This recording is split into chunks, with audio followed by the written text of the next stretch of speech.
قابل قدر دوستوں اور بزرگوں، جس آیت مبارکہ کو آپ کے سامنے اپنے خطبے میں تلاوت کیا، اللہ تبارک و تعالی نے اس آیت مبارکہ میں اعلان فرمایا وَمَا خَلَقْتُ الْجِنَّ وَالْإِنسَ إِلَّا لِيَعْبُدُونَ۔ سادہ سے لفظوں میں بات عرض کرتا ہوں، اللہ فرماتے ہیں کہ میں نے جنوں اور انسانوں کو اپنی عبادت کے لیے پیدا کیا۔ میں چونکہ انسان ہوں، انسانوں کی مجلس میں کھڑا ہوں، تو بات انسان کی کروں گا۔ اللہ تبارک و تعالی نے ہمیں اپنی عبادت کے لیے پیدا کیا ہے۔ سوال پیدا ہوتے انسان عبادت کا مکلف کب ہوتا ہے؟ عقل مند ہونے کے بعد کلمہ رسول اللہ صلی اللہ علیہ وسلم کا پڑھے، عاقل بالغ ہونے کے بعد جب اس نے کلمہ مصطفیٰ کا پڑھا تو 5 وقت نماز ادا کرنا فرض ہے۔ سال کے بعد رمضان المبارک کے روزے رکھنا اس پہ لازم ہے۔ صاحب نصاب ہے تو زکوٰۃ ادا کرنا لازم ہے۔ زندگی میں مالدار پہ 1 مرتبہ کعبے کا حج کرنا اللہ تبارک و تعالی نے لازم قرار دیا ہے۔ یہ تمام عبادات ہیں۔ توجہ سے بات سمجھنا، اگر اللہ عبادت کی توفیق دے دے تو اپنے رب کا شکر ادا کر کہ رب نے تجھے اپنی عبادت کے لیے قبول کیا ہے، وگرنہ میرا مالک میری اور آپ کی عبادت کا محتاج نہیں ہے۔ اللہ میری اور آپ کے سجدوں کا محتاج کوئی نہیں، اللہ میری اور آپ کے جھکنے کا محتاج کوئی نہیں، رب میری اور آپ کے اپنے گھر کے طواف اور چکر کاٹنے کا محتاج کوئی نہیں۔ آج دنیا میں اگر کسی کو راتوں کا اٹھنا میسر آ جائے تو بندوں کو بندہ نہیں جانتے۔ نیکی کر دریا میں ڈال، نیکی کر جھکا رہے، نیکی کر ڈرتا رہے، اپنے مالک کا شکر ادا کر۔ اللہ نے تجھے اپنے برگزیدہ بندوں میں قبول کیا ہے۔ خیر جو بات کہنا چاہتا ہوں اس میں ذرا غور کیجئے۔ بندہ عبادت کرتا ہے، یومیہ 5 وقت نماز پڑھتا ہے، رمضان کے روزے رکھے، قرآن کی تلاوت کرے، ذکر اذکار کرے، اللہ اللہ کے رٹے لگائے، قرآن کی تلاوت کرے، اللہ کے گھر کا طواف کرے۔ بندہ جتنی بھی عبادات کرے، عبادات کرنے کے بعد انسان اس عبادت کی قبولیت پہ امید ضرور رکھتا ہے، مگر کامل یقین کوئی نہیں۔ بندہ تڑپتا ہے۔ میں نے علماء کو دیکھا کہ نماز کا سلام پھیرنے کے بعد اپنے ہاتھ کو اپنی پیشانی پر رکھا، ندامت کے ساتھ سر کو جھکا دیا، آنسوں نے انکساری سے یہ زبان سے جملے کہنے لگے، استغفر اللہ استغفر اللہ استغفر اللہ۔ میں نے پوچھا کہ علماء کرام استغفار کرو، کسی گناہ کے کرنے پہ انسان تڑپتا ہے، کسی غلطی کے کرنے پہ انسان استغفار کرتا ہے، کسی گناہ کے بجا لانے پہ یہ نماز پڑھنے کے بعد استغفار کیسا، یہ قیام کے بعد استغفار کیسا، یہ سجدے کے بعد استغفار کیسا۔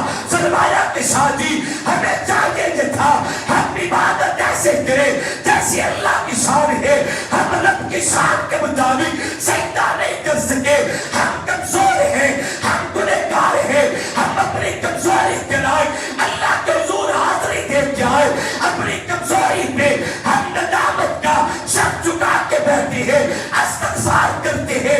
بندہ عبادت کرتا ہے اس امید پہ کہ شاید میری عبادت قبول ہو جائے، مگر وہ قبول ہے یا نہیں ہمیں قبولیت پہ امید ضرور ہے، کامل یقین کوئی نہیں۔ بندہ کعبے کا طواف کرے،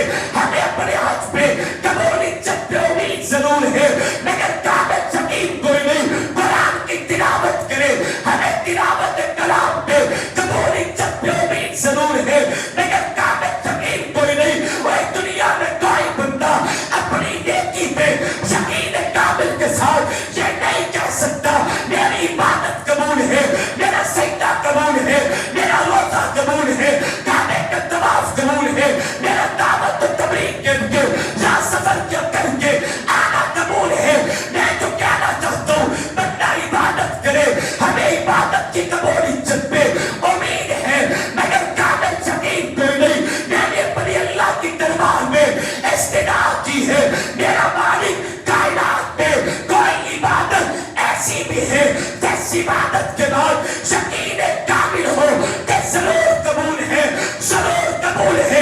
اللہ فرماتے ہیں میں نے اس معیار کی کائنات میں ایک عبادت پیدا کی ہے جسے میسر آ جائے، نصیب ہو جائے تو یقین کامل سے کہا جا سکتا ہے کہ ضرور قبول ہے۔ یہ مبارک عبادت رد نہیں ہو سکتی، ضرور قبول ہے۔ اللہ وہ کون سی عبادت ہے؟ فرمایا اس عبادت کا نام دیدار مصطفیٰ، اس عبادت کا نام ایمان کی نگاہ سے نبی کا چہرہ دیکھنا، ایمان کی نگاہ سے مصطفیٰ کا دیدار کرنا، ایمان کی نگاہ سے آمنہ کے درے یتیم کی زیارت کرنا۔ یہ دیدار نبی اتنی مقبول عبادت ہے، یہ دیدار مصطفیٰ اتنی عظمت والی عبادت ہے، نبی کا دیدار کرنا اتنی اہم عبادت ہے کہ پوری کائنات کے مفسر مل جائے، محدث مل جائے، مدقق مل جائے، معلم مل جائے، مؤرخ مل جائے، اور پوری کائنات کے ہزاروں لاکھوں فقہا مل جائے، مجتبی مل جائے، اتقیاء مل جائے، اذکیاء مل جائے، پوری کائنات کے نیکوکار مشائخ مل جائے، ساری زندگی عبادت کر، ریاضت کر، چلے کر، تصویر پر اللہ اللہ کے رٹے لگا، رب کعبہ کی قسم اس ایک نگاہ کا مقابلہ نہیں کر سکتے جس نگاہ نے ایمان کی حالت میں میرے پاک محمد کے چہرے کو دیکھا ہے۔ میں عرض سے کر رہا ہوں کہ دنیا میں کوئی بھی عبادت کرے، کوئی بھی عبادت، ہمیں اس عبادت کی قبولیت پہ امید ہے کہ اللہ قبول کرے گے، ہے یا نہیں؟ بولیے ذرا، بولیے ذرا، قبولیت پہ امید ہے یا نہیں کہ اللہ ضرور قبول کرے گا، مگر یقین کامل نہیں کہ ضرور قبول ہے۔ یقین سے نہیں کہہ سکتے۔ میں کئی گھنٹوں کا سفر کر کے آیا دعوت و تبلیغ کی نیت سے، قرآن و سنت کے بیان کی غرض سے، اصحاب محمد کی عظمت کا علم لہرانے کی نیت سے۔ مجھے امید ہے اللہ میرا آنا قبول کرے، مگر امید ہے، یقین نہیں۔ اللہ قبول کرے، میرے مالک ہم سب کے ہاتھ میں رام فرمائے، ہمیں قبولیت پہ امید ضرور ہے مگر کامل یقین کوئی نہیں۔ اللہ کیا کائنات میں کوئی عبادت ایسی بھی ہے جس عبادت کے کرنے پہ یقین کامل سے کہا جائے ضرور قبول ہے۔ اللہ فرماتے ہیں اس معیار کی ایک عبادت ہے۔ اللہ وہ کون سی عبادت؟ فرمایا اس عبادت کا نام دیدار مصطفیٰ۔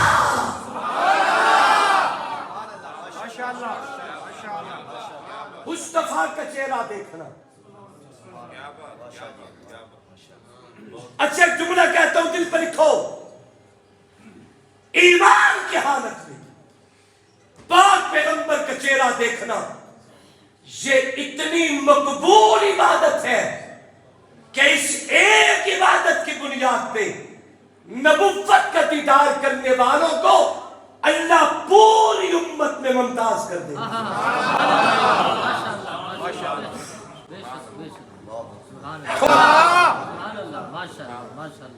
صحابہ پوری کائنات میں انبیاء کرام کے بعد سب سے اعلیٰ، جن کا ایمان ہے وہ ذرا بولیں گے۔ انبیاء کرام کے بعد پوری کائنات میں سب سے اعلیٰ کون؟ زور سے، زور سے، زور سے، سارے بے شک نہ بولے، صحابہ والے تو بولے، صحابہ والے تو بولے ذرا۔ انبیاء کے بعد پوری کائنات میں سب سے اعلیٰ کون؟ سب سے بالا کون؟ سب سے بلند کون؟ سب سے مرتبے کا مالک کون؟ کائنات میں سب سے اعلیٰ مقام اور شان کے مالک کون؟ مجھے بتاؤ، اللہ نے یہ تو صحابہ کو اتنی بڑی عظمت دی کہ صحابہ کرام کو ولیوں سے اعلیٰ مفسرین سے اعلیٰ کیا. آخر اس عظمت کی وجہ کیا ہے؟ کیا صحابہ نمازیں زیادہ پڑھتے تھے؟ کیا صحابہ روزے زیادہ رکھتے تھے؟ کیا صحابہ زکاتیں زیادہ دیتے تھے؟ کیا صحابہ نے حج زیادہ کیے؟ کیا صحابہ نے قرآن کا ختم زیادہ کیا؟ ایسی کوئی بات نہیں. ایک ہی عمل ہے جیسا عمل نے صحابہ کو کائنات پہ سب سے ممتاز کیا. اللہ وہ عمل کون سا ہے؟ فرمایا الصبر کرو ایمان کی نگاہ سے میرے پاک محمد کا چہرہ دیکھنا. ایمان سے نبی کا دیدار کرو. یہ ایک عمل ہے جس عمل سے صحابہ کائنات میں ممتاز ہے. اب ایک جملہ کہتا ہوں ذرا دل پہ لکھنا ہے. توجہ. میرے آقا کو بڑے لوگوں نے دیکھا, بڑی دنیا نے دیکھا, مکہ بھی دیکھا, مدینہ میں بھی دیکھا, سفر میں دیکھا, حضر میں دیکھا, قریب سے دیکھا, دور سے دیکھا, عمل میں دیکھا, جنگوں میں دیکھا, خلوت میں دیکھا, جلوت میں دیکھا, میدانوں میں دیکھا, غاروں میں دیکھا, بدر میں دیکھا, احد میں دیکھا, خندق میں دیکھا, تبوک میں دیکھا, حنین میں دیکھا, خیبر میں دیکھا, آقا کو مسجد میں دیکھا, منبر میں دیکھا, معراج میں دیکھا, میرے آقا کو دنیا میں بڑے بڑے لوگوں نے دیکھا, 7 لاکھ جماعتیں صحابہ نے دیکھا. مگر رب پہ کعبہ کی قسم اٹھا کے کہتا ہوں, رب کی دھرتی پہ مصطفیٰ کو ایسا آج تک کسی نے بھی نہیں دیکھا جیسے صدیقہ کے باپ صدیق اکبر نے دیکھا.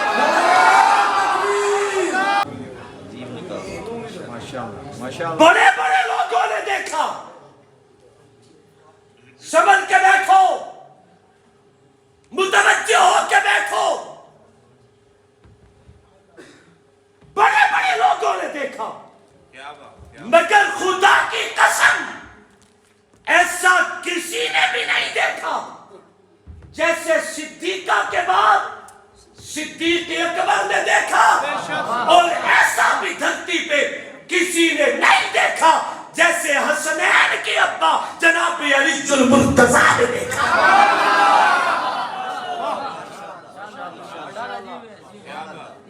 کسی جماعت کا ذکر کرنا ہو تو جرنیل کا ذکر پوری جماعت کا ذکر ہوتا ہے.